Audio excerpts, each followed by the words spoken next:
యేసుక్రీస్తు నామం పేరట మీ అందరికీ నా వందనాలండి. దేవుడిచ్చిన అవకాశాన్ని బట్టి నేను ఎంతగానో కృతజ్ఞతాస్తుతులు చెల్లిస్తున్నాను.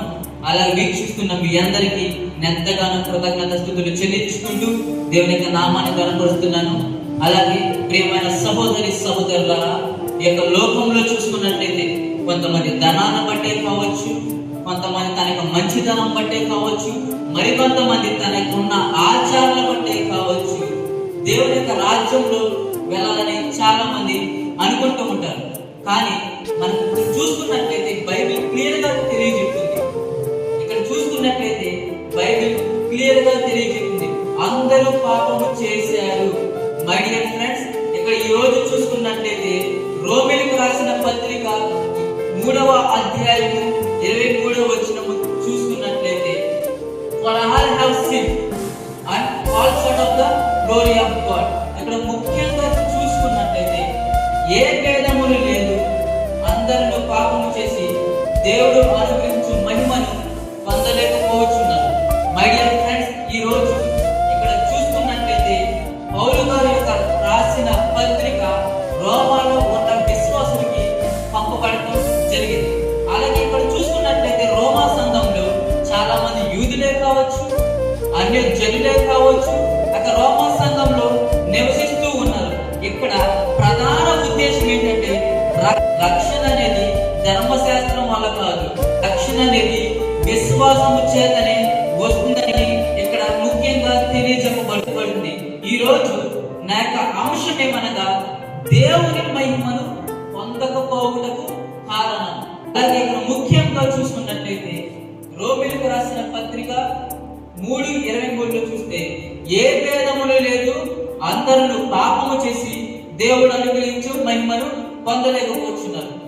ప్రియమైన సహోదరులు సహోదరులారా, ఏ భేదములు లేదు అంటే ఏ కులము లేదు, ఏ మతము లేదు, ఏ ఆచారము లేదు, ఒకరు కాదు ఇద్దరు కాదు, అందరూ పాపము చేసి దేవుడు అనుగ్రహించు మహిమను పొందలేకపోతున్నారని ఇక్కడ ముఖ్యంగా తెలియజెప్పబడింది. ఇక్కడ చూసుకున్నట్లయితే పాపం అనేది ఇప్పటి నుంచో కాదండి. పాపం అనేది ఇప్పటి నుంచో కాదు, నిన్నటి నుంచో కాదు, మొన్నటి నుంచో కాదు. పాపం అనేది ఆదాము అవ్వ ఆదికాండం 3వ అధ్యాయంలో చూసుకున్నట్లయితే ఆనాడు ఆదాము అవ్వ చేసిన పాపము ఇప్పటి వరకు ఇక లోకంలోకి ప్రవేశించడం జరిగిందండి. అలాగే పాపం అనేది కొందరి సమస్య కాదు, పాపం అనేది కొందరి సమస్య కాదు, పాపం అనేది అందరి సమస్యని ఇక్కడ మనం తెలియజేయడం జరిగిందండి. ప్రియమైన సహోదరి సహోదరులారా, ఈ రోజు మీరు తెలియజెప్తున్నాను, దేవుడు ఈ రోజు మనతో మాట్లాడుతుంటే అనగా పాపం అనేది నీకు అలాగే దేవుడికి ఒక మధ్య అడ్డుగోడలాగా నిలిచివేయడం జరుగుతుందండి. మనకి అలాగే దేవుడికి ఒక అడ్డుగోడలాగా పాపం అనేది నిలిచివేయడం జరిగింది. యెషయా గ్రంథము 59:2లో చూసుకున్నట్లయితే పాపము అనేది మనకి అలాగే దేవుడికి మధ్య సంబంధాన్ని విడదీస్తుంది. ఈ రోజు చూసుకున్నట్లయితే ఈ రోజు నువ్వు పాపములో ఉన్నావా, ఈ రోజు నువ్వు పాపములో ఉన్నావా, దేని విషయంలో ఉన్నావా నాకు తెలియదు, కానీ ఈ రోజు దేవుడు మనకు తెలియజేస్తున్నాడు. ఇప్పటి వరకు నువ్వు పాపము చేస్తుంటే, ఇప్పటి వరకు నువ్వు లోకములో బ్రతుకుతూ ఉంటే ఆ పాపాన్ని విడిచిపెట్టాలని దేవుడు మనకు తెలియజేస్తున్నాడు. అలాగే ప్రియమైన సహోదరి సహోదరులారా, ఇక్కడ చూసుకున్నట్లయితే ఒకరు కాదండి, ఒకరు కాదు, ఇద్దరు కాదు, ముగ్గురు కాదు, నలుగురు కాదు, దేశమంతటా ప్రపంచమంతటా పాపం అనేది విస్తరించిపోయింది. కానీ ఆ పాపాన్ని నుంచి మనం ఏ రీతిగా వేరుపరచాలో ఈ రోజు మనం కొన్ని విషయాలు మాట్లాడుకుందామనండి. మొదటగా మన యొక్క అంశం ఏమనగా ప్రభు మహిమను మనకు పొందకపోవటకు కారణం ఏమిటి? మొదటి కారణం ఏంటంటే పాపం. మొదటి కారణం ఏంటంటే దట్ ఈస్ సిన్. పాపం అనేది మనకు కారణంగా ఉండిపోతుందండి. పాపం అనేది దేవుడికి మనకు మధ్య సంబంధాన్ని విడిచిపెడుతూ ఉంది. ఇక లోకంలో చూస్తున్నట్లయితే చాలా మంది పాపం చేస్తున్నారు, పాపంలో ఇమిడిపోతూ ఉన్నారు, పాపంలో నిలిచిపోతూ ఉంటున్నారు. కానీ ఆ పాపాన్ని ఏ రీతిగా నుంచి బయటపడాలో ఎవరికి తెలియట్లేదు. మనం బయటపడుతున్నామా? తెలియట్లేదు. ఆ పాపం మన యొక్క జీవితంలో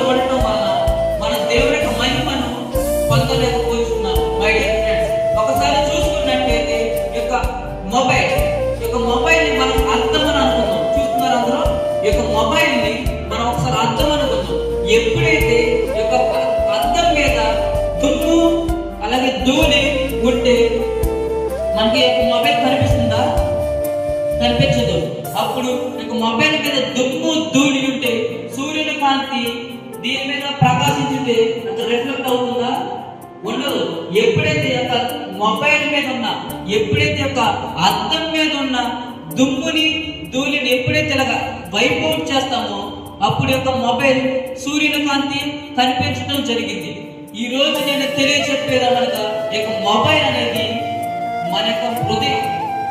దీని మీద ఉన్న దుమ్ము ధూళి పాపం, మన యొక్క పాప మురికి, మనం చేసే అపరాధాలే కావచ్చు, మనం చేసే చెడ్డ కార్యాలే కావచ్చు, నువ్వు వెళ్ళకూడదు వెలుగు చోటికి వెళ్ళిన చెడు కార్యాలే కావచ్చు, అవంతా దుమ్ము ధూళి. అలాగే సూర్యుని కాంతి ఏమనగా దేవుని యొక్క మహిమ. ఇక్కడ చూసుకున్నట్లయితే దేవుని యొక్క సూర్యుని కాంతి మొబైల్ మీద ప్రకాశిస్తేనే ఇది రిఫ్లెక్ట్ అవుతుంది. దీని మీద దుమ్ముంటే రిఫ్లెక్ట్ అవుతుందా? అవదా కదా. అందుకని మనం చూసుకున్నట్లయితే మనం దేవుని యొక్క మహిమను పొందుకోవాలంటే మన హృదయంలో ఉన్న మురుగుని తీసివేసే వాళ్ళ ఉండాలి. ఎప్పుడైతే మనకు మురుగుని తీసివేస్తామో అప్పుడు దేవుని యొక్క మహిమ డైరెక్ట్ గా మన మీద ప్రకాశించడం జరుగుతుందని. మై డియర్ ఫ్రెండ్స్, ఈ రోజు దేవుడు నీతో మాట్లాడుతున్నాడు కావచ్చు, ఇప్పటి వరకు చేసిన చెడ్డ కార్యాలే కావచ్చు, ఇప్పటి వరకు నువ్వు వెళ్ళకూడదు చోటికి వెళ్ళావు కావచ్చు, ఇప్పటి వరకు నువ్వు త్రాగావు, ఇప్పటి వరకు చూడకూడదు దృశ్యాలు చూసావో కావచ్చు. దేవుడి యొక్క ఉదయకాల సమయంలో నీకు తెలియజెప్తున్నాను, నీకు పాపాన్ని తీసివేసుకో, నా దగ్గరికి రా. ప్రయాసపడి భారం పోసుకున్న సమస్త జనులారా నా ఎదుగురా, నేను మీకు విశ్రాంతి కలుగు చేస్తానని దేవుడు మనకు తెలియజేస్తున్నాడు. నువ్వు ఇప్పటి వరకు లోకంలోనే ఉన్నావా? ఇప్పటి వరకు పాపము ఊపులో బ్రతుకుతూనే ఉన్నావా? ఇబ్బందులతో ఉన్నావా? దేనికి ఇబ్బంది పడవసరం లేదు. నువ్వు మనుషుల దగ్గరికి వెళ్తే ఒకసారే కావచ్చు, డాక్టర్ల దగ్గరికి వెళ్తే ఒకసారే కావచ్చు, తిరిగి వెళ్ళిపోమనొచ్చు. కానీ మన ప్రభు అయిన యేసుక్రీస్తు వారి దగ్గరికి వస్తే ఎన్నటికి తిరిగి లోకం వైపు చూడవు. అవునండి, ఎన్నటికి తిరిగి నువ్వు లోకం వైపు చూడవు. ఇప్పటి వరకు నువ్వు లోకం వైపు చూసుకున్నట్లయితే, ఇప్పటి వరకు నువ్వు పాపము ఉచ్చుల్లో ఇమిడిపోతూ ఉంటే దేవుడి యొక్క ఉదయకాల సమయంలో మాట్లాడుతున్నాడు. ఫ్రెండ్స్, పాపం అనేది దినదినము రోజు రోజుకి యొక్క లోకంలోనే ప్రవేశిస్తూనే ఉంటుంది. తెలుసా, అందరూ పాపం చేస్తున్నారు. వాళ్ళ పాపం చేస్తే నాకేంటిలే, వారెలా అంటే నాకేంటిలే అని అనుకుంటున్నాం. కానీ పక్కన మన యొక్క సహోదరులోనే తప్పిదములో ఉంటే మనం వెళ్ళి తన పాపాన్ని తీసివేసుకోమని అది మంచి విషయాలు చెబుతున్నామా? చెప్పట్లేదు. ఒక్కసారి మనం జ్ఞాపకం చేసుకుందాం. మన యొక్క సహోదరుడైనా, మన యొక్క తండ్రి అయినా, మన యొక్క తల్లి అయినా పాపములో ఉన్నా, ఇటువంటి తప్పిదములు ఉన్నా, నీకు పాపాన్ని తీసివే, దేవుడి దగ్గరికి రా అని మనం ఒక్కసారి అనుకుంటున్నామన్నా ఒక్కసారి జ్ఞాపకం చేసుకుందామండి. Whoever believes in Jesus Christ, they will go to heaven. Whoever not believe in Jesus Christ, they will go to directly hell. Do you believe in Jesus Christ or not? నువ్వు యేసుక్రీస్తును నమ్మావా? ఎవరైతే యేసుక్రీస్తు నందు విశ్వాసం ఉంచుతారో వారు పరలోక రాజ్యానికి వెళ్తారు. ఎవరైతే యేసుక్రీస్తుని విశ్వాసం ఉంచారో వారు నిత్య నరకానికి వెళ్తారు. నువ్వు ఒక్కసారి యేసుక్రీస్తుని నమ్మావా నమ్మలేదా ఒక్కసారి మీరు ప్రశ్నించుకోవాల్సిందిగా నేను ఈ దేవుడి యొక్క రాత్రికాల సమయంలో మనకు తెలియజేస్తున్నాడండి. మనకు తెలియజేస్తున్నాడు, నీ కొరకు నా కొరకు తండ్రితో దగ్గర ఉన్న భాగ్యాన్ని విడిచిపెట్టి మనకు బదులుగా మన యొక్క పాపమంతటిని దేవుడి యొక్క మీద వేసుకొని మన కొరకు సిలువలు బలియాగమై మన యొక్క పాపం ఆయన మీద వేసుకొని మనల్ని పరిశుద్ధతను అనుగ్రహించాడు. మనకు నీతివంతుల మన పరిశుద్ధనించాడు. మనకు అధికమైన పరిశుద్ధతను అనుగ్రహించాడు. మన యొక్క పాపాన్ని కొట్టివేశాడు. ఇదంతా చేసిన దానికి ఆయనకు మన కృతజ్ఞతాస్తుతులు చెల్లించకుండా, ఆయనను మనం నమ్మకుండా ఇక లోకంలో ఉన్న మనుషుల్ని, ఇక లోకంలో ఉన్న ధనాన్ని నమ్ముతున్నాం. కానీ మనం ఎప్పుడైనా ప్రభు అయిన యేసుక్రీస్తు వారిని నమ్ముతున్నామా? మీకు ఒకటి తెలుసో తెలీదు, మన మీద దేవుడు ఇది వరకు ఉన్న కాలం ఎంత ఉగ్రత చూపించేవాడు, కానీ ఆ ఉగ్రతనంతా మన ప్రభువైన యేసుక్రీస్తు వారు ఉగ్రతను అనుభవించి ఉగ్రత మన మీదకు రాకుండా తీసుకువచ్చి మనకు శాంతి, సమాధానం, కృప ఇప్పటి వరకు మనకు అనుగ్రహించాడంటే దేవుడికి ఎంతగానో మనం కృతజ్ఞతాస్తుతులు చెల్లించాలండి. మనం కృతజ్ఞతాస్తుతులు చెల్లించుకుంటున్నామా? మనం ఎప్పుడైతే పాపములో ఉన్నామో, ఎప్పుడైతే లోకములో ఉన్నామో, ఇప్పటివరకు పాపములో ఉంటే నువ్వు దేవుడి దగ్గరికి తిరిగి రా. ఇప్పటి వరకు లోకములో ఉంటే దేవుడి దగ్గరికి వెళ్ళు. పాపము నుంచి దేవుడి దగ్గరికి వెళ్ళు. దేవుడి దగ్గర నుంచి పాపములకు వెళ్ళదు. ప్రేమైన సహోదరులారా, ఇక దినాల్లో చూసుకున్నట్లయితే పాస్టర్సే కావచ్చు, ఇక దినాల్లో చూసుకున్నట్లయితే ఎంతో మంది సంఘ పెద్దలే కావచ్చు, ఇక దినాల్లో చూసుకున్నట్లయితే ఎంతో మంది అల్లరి గొడవలు, డిబేట్లు ఇక లోకంలో జరుగుతున్నాయి. కానీ ఎవరైనా యేసుక్రీస్తు నిజ దేవుడు, ఎవరైనా యేసుక్రీస్తు మన కొరకు తిరిగి వచ్చాడు అని ఎవరైనా తిరిగి చెప్తున్నారా? ఒక్కసారి మనం ప్రశ్నించుకుందాం. ఈ రోజు నీకు పాపాన్ని విడిచిపెట్టు. ఎప్పుడైతే నీకు పాపాన్ని విడిచిపెడతావో, ఎప్పుడైతే నీకు రోగత్వాన్ని విడిచిపెడతావో, అప్పుడే నువ్వు దేవుడి దగ్గరికి రా. లేకపోతే పాపములను ఉంటూ, లేకపోతే దేవుడి దగ్గర ఉండు. పాపములో ఉండి దేవుడి దగ్గర ఉంటే చల్లదు. నువ్వు రెండు పడవలు చూసుకుందామండి. ఒక సముద్రం వెళుతుంది, రెండు పడవలు వెళ్తున్నాయి. అటో కాలు ఇటో కాలు వేస్తే మధ్యలో ఉన్నదేంటి? అటో కాలు పట్టేస్తే ఇటో కాలు పెట్టేస్తే అటు ఇటు కాకుండా మధ్యలో ఉంటావు. కానీ మనం అట్టైనా ఉండాలి, ఇట్టైనా ఉండాలి. నువ్వు ఇప్పటి వరకు పాపములో ఉంటే దేవుడి దగ్గరికి రా. నువ్వు ఇప్పటి వరకు దేవుడి దగ్గరికి ఉంటే పాపము జోలికి అసలు వెళ్ళనే వెళ్ళదు. మై డియర్ ఫ్రెండ్స్, ఒక్కసారి జ్ఞాపకం చేసుకుందాం. నీ కొరకు నా కొరకు వచ్చిన ప్రభువైన యేసుక్రీస్తు వారిని నమ్మి మన యొక్క పాపాన్ని విడిచిపెట్టి, ధూమపానం చేస్తున్నావా? లేక ధూమపానత్వాన్ని విడిచిపెట్టు. వ్యభిచారంలో ఉన్నవా? నాకు వ్యభిచారాన్ని విడిచిపెట్టు. దేవుడు నీ కొరకు నిన్ను తల్లి గర్భంలో రూపింపక మునిపే దేవుడు నీ కొరకు వచ్చాడు. దేవుడు నీ కొరకు నిన్ను తెలుసుకొని నిన్ను పుట్టించాడు. దాన్ని బట్టి ఎవరు కృతజ్ఞతాస్తుతులు చెల్లించుకుంటారండి?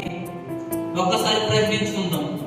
దేవుడు నీ కొరకు, మన కొరకు, మనందరి కొరకు భూమి మీదకు వచ్చి తన్ను తాను బలి అర్పణగా అర్పించుకొని, తన్ను తాను చనిపోయి మూడవ రోజున సజీవుడని యేసుక్రీస్తు వారు, సర్వోన్నతని యేసుక్రీస్తు మన కొరకు లేచి నిత్యుజయుడండి. అలాంటి సర్వోన్నతని యేసుక్రీస్తు మన యొక్క చెంతను చేర్చుకొని ఆయనను నమ్ముదామండి. నమ్మితే మనం ప్రార్థన చేసుకుందాం. కళ్ళు మూసుకున్నట్లయితే ప్రార్థన చేసుకుందామండి.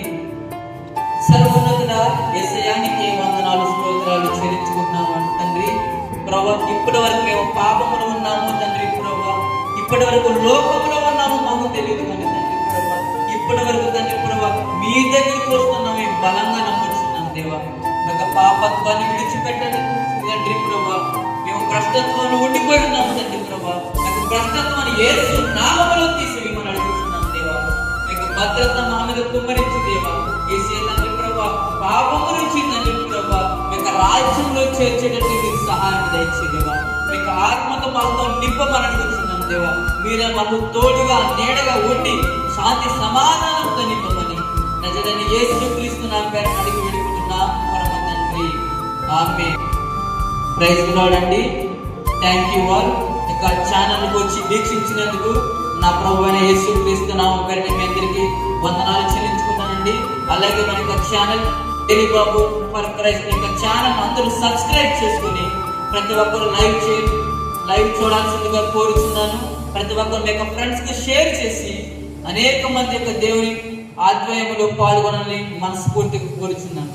Praise the lord. Have a nice day. Amen.